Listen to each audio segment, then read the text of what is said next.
Hello and welcome to the NBA DFS Slate Breakdown for Tuesday, January 9th. We got a 5-game slate to go over, and we're going to get into it. We're going to go over the high-owned guys and some pivots off them and who I may or may not be playing. And before we get into all of that, I just want to bring your attention to right down there. We got a new affiliate link, Parlay Play. If you are a new customer to Parlay Play, deposit $10, play through that, and you can get one free month of Line Star Premium. Parlay Play is like a lot of our other affiliates where they are one of these pick'em sites, and understand that those sites are legal in many more states because it goes under the fantasy sports rules, not sports gambling rules. So if you can play DFS, you can likely use one of these as well. Come join us and let's go. All right, we got a nice little slate here, a 5-gamer. And as always, we will start on FanDuel, and we're going to go to the point guards first. Before we do that, I want to bring some attention to the slate as a whole. No Cade Cunningham, which is obviously huge for Detroit, and unfortunately they're playing the Kings, who's a very good team, so blowout potential there. And then in Portland, also some blowout potential. Outside of that, there could be close games. And if you did not see the news, Ja Morant is out for Memphis for the season. All right, so let's get into it a little here. Point guard, high-owned guy. We got Jalen Brunson, Marcus Smart, and Jaden Ivey. I think Brunson is fine. I just think $9K is a little bit expensive for this spot for him. I don't mind him. I just am getting to a little bit more of Randall than I am Brunson. Look, he's been very good, and he's been playing a ton of minutes. So I get it if you want to go there, but the strength of the Trailblazers is their guards. So that's not really where I want to focus. However, I do understand if you want to go there, they are one of the higher team totals for the day. Marcus Smart, I think 7K is just a bit too expensive for him. He just had a ceiling game last game against Phoenix, putting up 48. I don't think he's going to do that again. I think he's going to live in the low 30s, and paying 7K for that is just too expensive for my blood here. Jaden Ivey, look, Cade Cunningham is out. They haven't really liked Killian Hayes lately, and while we don't really know what's going to happen here, if Jaden Ivey plays more of the point, he looks very, very good. I do expect Hayes to start with Cade being out, but I do prefer playing Ivey than Hayes. I just think there's more paths to fantasy success for Ivey, and we've seen him be able to put up 50s and 40s relatively recently. And in a game environment where it's 240 total, somebody on this Pistons team is going to have to score, and that really comes down to Ivey or Bogdan. One of them likely is going to have to fill up this stat sheet with some points. Jalen Suggs been playing very well lately. I think he's a nice little pivot option today. Mainly, he's getting minutes. 29 minutes last game, 34, 39, 30 the game before that. So he's right around that 30, 34 range, and they've been letting him start at point guard. So with that, he has been succeeding. He already has good steals, blocks, numbers. You add in some more assists, some more scoring, and he starts to look pretty good. He's been playing well lately. While I don't love the spot, I think it is a little bit interesting if his ownership is low. Emmanuel Quickly. Now, this is a spot that I love, and I am surprised that he's only 12% owned right now. Look, we have him at 34 minutes. I think that is right around where he likely should be. It is a pace up spot versus the Lakers. Lakers aren't good versus the point guard. And Quickly has been very good as a starter. He's been mid-30s, but he definitely can get mid-40s and have a ceiling a little bit higher when he really gets going. And in a good matchup at low ownership, I'm a little intrigued going with quickly here. Anthony Simons, another one. Look, this game, they got to keep it close somehow, and Simons can shoot extremely well and put up some points on the board. So that is, he is a bit of boom or bust, but 8K can get you mid 50s and has done it 3 times in the last couple weeks or in the last month. So don't mind going there versus a Knicks team. It is a tough matchup, but you're getting that matchup at low ownership. Thus why I think it is a little interesting. Over on DraftKings, high-owned point guards, Killian Hayes. Look, 4,500 is extremely cheap. I get why you're wanting to go to Hayes there. He can regularly get you 30 when he is starting and playing point, and his usage should be decent without Cade there. So I get that one. Marcus Smart, don't really love it. Gary Trent, 4,400 is a little cheap. He does show some nice ceiling, but I don't absolutely love this matchup for him. And he's got to run into extra minutes to really produce here. And I just don't see that path with them having both RJ and Quickly now on the team. They just have a lot of mouths to eat. And on that second unit, you now have Schroeder to compete with as well. Luka's Luka. You can always go with him. Point guard here. High best matchup. Point per minute wise. De'Aaron Fox versus the Pistons. Look, it's the Pistons, and now they also don't have Cade Cunningham. You can always score against the Pistons, and this team is just going to be that much worse. The issue here is it could be a big-time blowout. Fox does a lot of his work in the second half generally, and he won't have to if it's a blowout. So that is my issue with Fox, but I do like him. If this game stays close, I think it's interesting, and it's fairly easy to get to Pistons players today because there's so much usage up for grabs without Cade there. Scoot Henderson's a little interesting. I'm just not really getting there. Might a little bit on DK. Reeves, he's fine, just don't love it. And shooting guard. So high-owned guys, we got Desmond Bane, Luke Kennard, and Vince Williams. So Kennard is right now expected to start. He did start last game, but still only played 22 minutes, which is right around what he's been playing. But we do go back into Desmond Bane being an elite play. Once again, an elite player, I should say. He's in a decent spot. I'm getting to a good amount of them. Not quite 34%, but probably not too far under. Vince Williams, another one where it's just like, hey, bunch of usage up. He played 37 minutes last game. If he's playing 29, 30 minutes, he's interesting. Jaden Ivey, we talked about. Jalen Suggs, we talked about.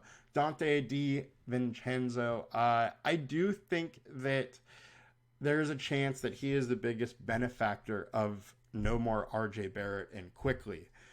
He's been playing a couple extra minutes, not many though. Last 5 games, averaging 26 minutes. Over the last 20 games as a starter, he was getting 23 minutes. So a few more minutes is interesting. His price is still pretty similar to what it was pre-trade as a starter. And I think there's some pass to him, being a little bit more of a fantasy producer here. Now, my worry is he's either mid-20s or he has a ceiling game. Now, mid-20s at his price isn't going to get it done for us. We would need a ceiling game, so I do like him. Just probably not going to go overboard with the DiVincenzo. And Quickly and Simmons we have talked about, or Simons. Shooting guard for DraftKings, Marcus Smart, Desmond Bane, Gary Trent. Smart at 6,300 is much more palatable than he is on FanDuel for 7K. Don't mind it there. Desmond Bane, 8,500, same price. Definitely like him a bit. And on to the matchups. DiVincenzo, very top of the matchups. I like him. Kennard, I do like, and I'm getting to some of him. Only 22 minutes does worry me a little bit. But hey, that was his first game of a starter. We don't really know how many minutes he will play as a starter. If he plays a little bit more, he becomes super, super interesting, mildly interesting, even playing 22-24. Duarte, nah. Okiki, nah. And small forward, we got Bain, got Kennard, and Vince Williams as the high-owned guys. The pivots that I like. We already talked about Dante DiVincenzo, but I'm fairly interested in LeBron James tonight. It is a high-scoring game. It is a close game. It is an interesting one to me, and LeBron has been solid lately. He does have a 60 versus Memphis lately. That's my issue with LeBron, is that he lives in the mid-50s, doesn't get you higher very often, but he absolutely can do it. Just, so he is questionable. He's questionable a lot, though. But we'll see what that means later in the day. If he's out, obviously everybody else on that team looks very good. Bojan Bogdanovic, got to bring him up. Look, there's no Cade Cunningham. He was already playing solid minutes. I would expect him to play 34, 35. And he can shoot the ball. He can score extremely well in a game where they're going to need him to score versus the Kings. I don't mind his outlook, and I don't mind going there. I'm surprised he's not higher owned. The thing here is that nobody thinks the Pistons are going to hang with the Kings whatsoever, but we routinely see, teams that are 12, 13, 14-point underdogs stay with them into the third quarter, and guys getting their, normal allotment of minutes. That totally can't happen to this Pistons team. RJ Barrett is a little bit interesting. Mid-sixes, I'm okay with. He had a huge game last game. Shot the ball 20 times. But the thing that I'm more interested in is he's putting up more ancillary stats so far with Toronto. More rebounds, more assists. His rebounds per 100 is 9.6 with Toronto versus 6.9 with the Knicks, and his assists is 4.4 per 100 versus 3.9 versus the Knicks. So he's getting some more of those. It is a very small sample size at this point, but it is something to look at it and acknowledge that it might be worth paying a little bit more for him as a Raptor than it was a Knick. So slightly intrigued there at low ownership. And getting over to small forward on DK, we got Zaire, Vince Williams, and Desmond Bain. Matchup tool, top of it, Scotty Barnes. I love Scotty B. 8,700 for a guy that can give you 60. Sign me up. It's a decent matchup to him. Do not mind going here whatsoever so far with Quickly on. And I bring up Quickly, not RJ Barrett, because Quickly is the primary ball handler. When he's on the court here, Barnes is getting 1.4 fantasy points per minute with Quickly on. So I am not too worried about the addition of Quickly. I think this Warriors game was just, what it was. Don't worry about it. Bojan, we talked about it. I like Anunoby. He just doesn't have the usage that he did in Toronto. He is a little bit more of a hustle guy with the Knicks. Just not loving his spot for him. I think he's a great fit for the team, just not fancy wise. All right, power forward. We got Chris Boucher, Chuma Okeke, and Derek Jones. Okeke is getting higher ownership. I don't get it. I know he started. I know he played 30 minutes the last two games, but he's just done absolutely nothing. His fantasy points per minute is extremely low. Could he do it? Yes. I just don't love the prospects of him doing it. So I'm personally not following the chalk there.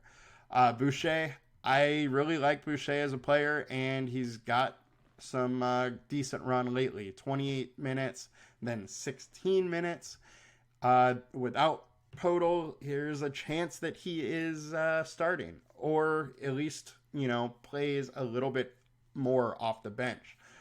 Unfortunately, this game is late, so we may not know who's starting, so you're going to have to make some decisions. But Boucher is interesting as a cheap, center or power forward. With this being said, there is a very decent chance that they just put Siakam at the center. And if Siakam's at the center, I like his fantasy outlook much more than I do at power forward. Last year, when he was playing center, he was really, really crushing.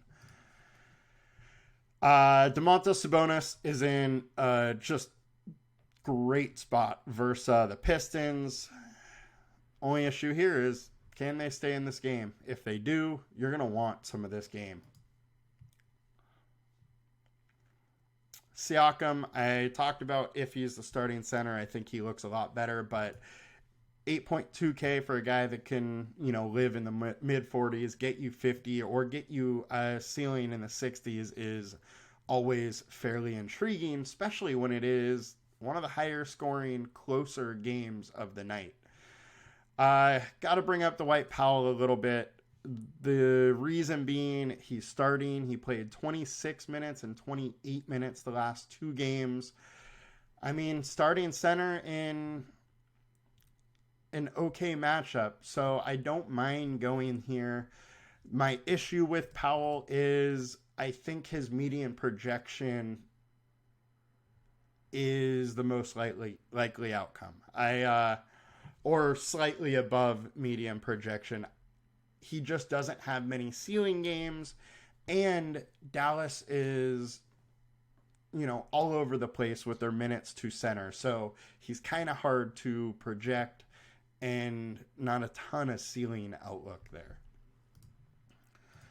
And power forward on DraftKings, we got Zaire Williams, Boucher, Pascal Siakam.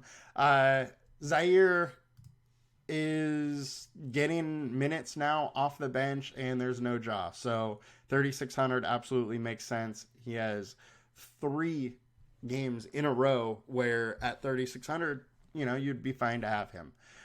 We've also seen him have some ceiling games where he's 30, 36. So don't mind going there at all.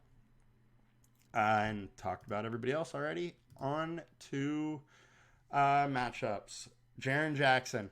I like Jaren Jackson in this spot. He produces without Ja. He has to do a little bit more on offense. He already brings it on defense. The issue is he just needs to stay out of foul trouble, as he routinely can get into it. But when he does stay out of it, he does extremely well. So I don't mind going with Jackson. Pascal I like. Glad Banchero's here so we can talk about him and just the crazy amount of minutes he's been playing. Without Franz Wagner, he's been averaging, I think, like 1.28 fantasy points per minute. And that's just crazy. So to go along with these 3 games have been without Franz. Franz got hurt 5 minutes into this Sacramento game. Banchero played 45 minutes. Next game, 41 minutes.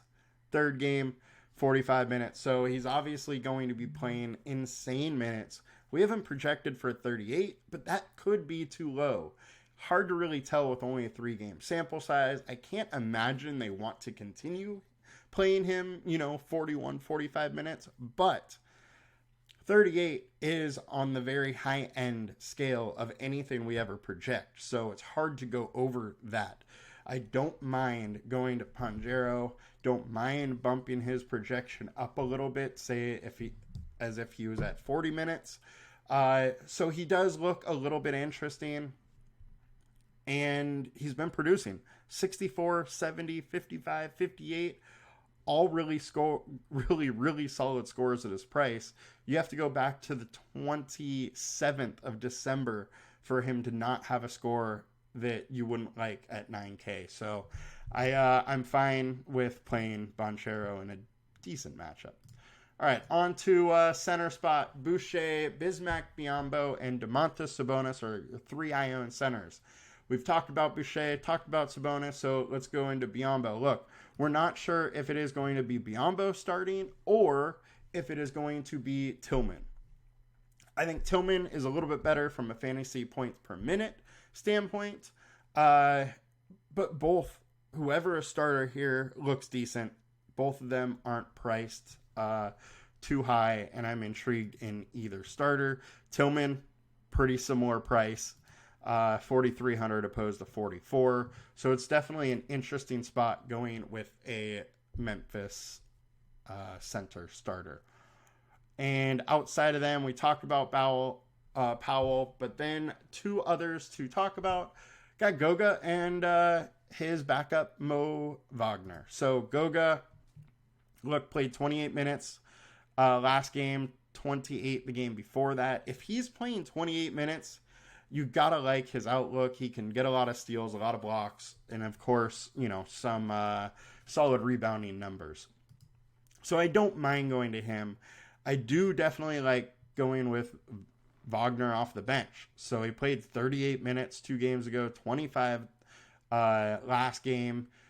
So the 2 games without Franz, he played more. I think he's interesting. He's pretty solid fantasy point per minute wise. Coming off the bench, he's averaging 1.01, 1.13 over his last 5 games. And, that's playing a couple extra minutes. He is a guy that has a real solid ceiling if he gets the extra minutes. Just a big if. He's usually only playing 18, 20 minutes and doing decently. If he plays 24, 26, he starts to look pretty interesting. So don't mind Wagner or Goga. I just would not play them both together because they won't be on the court together. If they are, it's only a minute or two, and that's just not enough correlation in minutes for me to want to play them together. On to DK, center, high-owned, Boucher, Siakam, and Randall. Don't mind Randall. I do like Randall more than I do Brunson today, so don't mind getting there. And matchup-wise, Powell, Sabonis, Anthony Davis with the best matchups on this slate at center. That'll do it for us, guys. Remember, please like, comment, and subscribe to our video. Come join us at Lion Star. We got some new promo offers, so let's get it. Adios.